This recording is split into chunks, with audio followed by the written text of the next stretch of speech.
Uniform की क्या कीमत होती है और उसका क्या महत्व होता है। आपने अभी ऑपरेशन सिंदूर के माध्यम से पाकिस्तान की कमर को तोड़ने वाले भारत माता के बहादुर जवानों के शौर्य के माध्यम से देखा होगा। कैसे प्रधानमंत्री मोदी जी के मार्गदर्शन में भारत के बहादुर जवानों ने पाकिस्तान को चारों खाने चित्त करते हुए उसको उसकी ही औकात में लाने का काम किया है। अब तो भारत ने बता दिया है कि अगर हमारे एक नागरिक को भी छेड़ोगे तो अपने अस्तित्व के लिए जूझोगे, अपने अस्तित्व के लिए जूझोगे। अगर कभी दुश्मन ने कोई जुर्रत की तो उसके घर में घुस करके उसको मार करके उसका काम तमाम करने की पूरी क्षमता भारतीय सेना के पास है। यूनिफॉर्म की क्या कीमत होती है और उसका क्या महत्व होता है। आपने अभी ऑपरेशन सिंदूर के माध्यम से पाकिस्तान की कमर को तोड़ने वाले भारत माता के बहादुर जवानों के शौर्य के माध्यम से देखा होगा।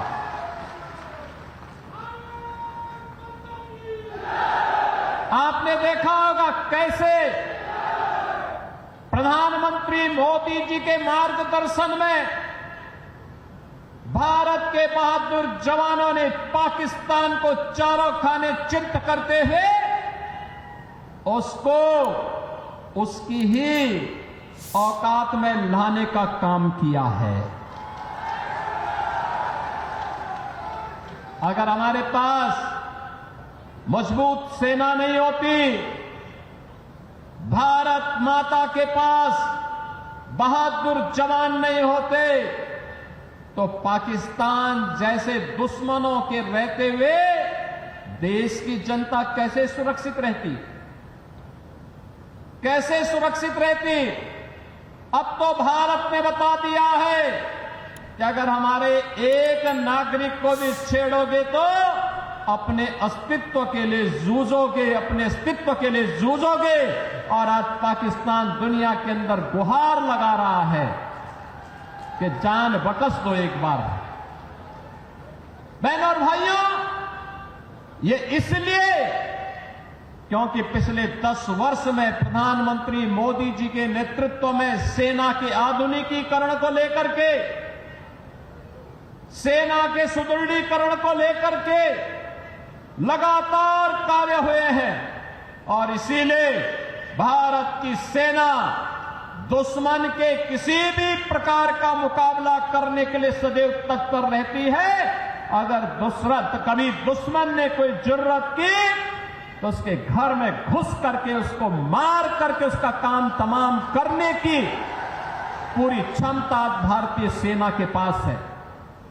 बहनों और भाइयों, जो काम देश की सुरक्षा के लिए सेना का है, उसी प्रकार का कार्य आंतरिक सुरक्षा में कानून का राज स्थापित करने में पुलिस की हुई होती है। याद करिए 2017 के पहले का उत्तर प्रदेश कोई सुरक्षित नहीं था। सायंकाल होते होते सड़कों पर कर्फ्यू जैसा दृश्य दिखाई देता था। उपद्रवी और उत्पाती सड़कों पर आकर तांडव करते थे। न बेटी सुरक्षित थी, न व्यापारी सुरक्षित था। हर तीसरे दिन एक दंगा होता था। पर्व और त्योहार के पहले ही लोगों के घर में, लोगों के मन में एक आशंका आ जाती थी, पता नहीं अब क्या होगा, अब क्या होगा। प्रदेश में विकास ठप हो गया था। एक तरफ उपद्रव और दूसरी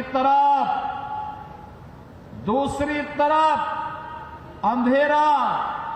इन दोनों के बीच का समन्वय था समाजवादी पार्टी और पहले की 2017 की पहले की सरकारें। वे गुंडों के साथ मिलकर के प्रदेश में अराजकता फैलाते थे, कानून के लिए संकट खड़ा करते थे, बेटी और व्यापारी की सुरक्षा के साथ उनके सुरक्षा के साथ खिलवाड़ करते थे, सज्जनों को प्रताड़ित करते थे, दुर्जनों का महिमा मंडन करते थे। यही पिछली सरकारों का कार्य था।